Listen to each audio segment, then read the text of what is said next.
On August 14th, after police and security forces moved to break up the sit-ins in Cairo, there were simultaneous church attacks that took place throughout the country. In most of these attacks that we've documented, hundreds of men came armed with guns in some cases, Molotov cocktails, sticks.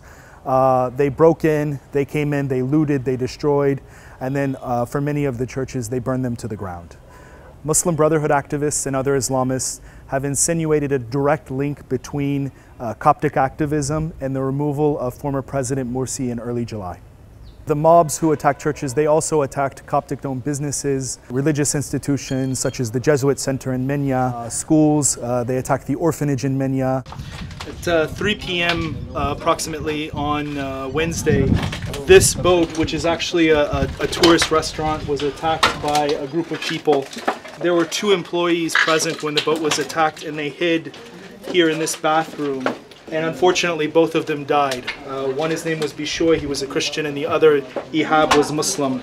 And you can still see their shoes and mobile here.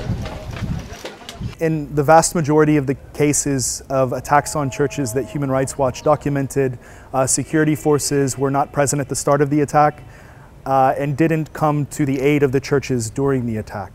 In Minya City, one young man whose church was burned pointed across the street, very close to the location of the church, saying, that's the security building.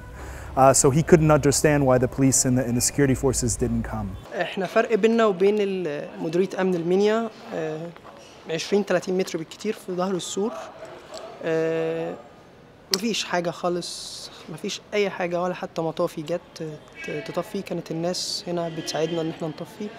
هي حاجة سخيفة جدا إن أنت تلاقي كل ما المكان اللي فيه ذكرياتك كلها، إذا كان مدرسة في ابتدائي أو إعدادي أو ثانوي، وكنيستك اللي بتروحها وفيها ذكريات مع أصحابك، كل ده مرة واحدة ما تلاقوش. يعني مفيش خلاص، مفيش مكان يبقى ليه ذكرى معاك، حتى الأماكن كلها اختفت.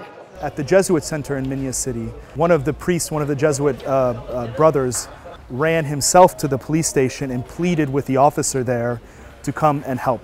The officer told him that his orders were only to protect the police station. They said, we have enough problem, we cannot come to rescue you, we just helpless. They kept on telling. Some were getting angry also when we were calling them, so it was like that. Has any police officer come here since Wednesday? No, not a single. What happened? Not a single. When churches came under attack, police stations and security force facilities were attacked simultaneously. The head of the police in Minya told Human Rights Watch in a meeting on August 20th that his forces were completely unable to respond because they were dealing with sieges themselves.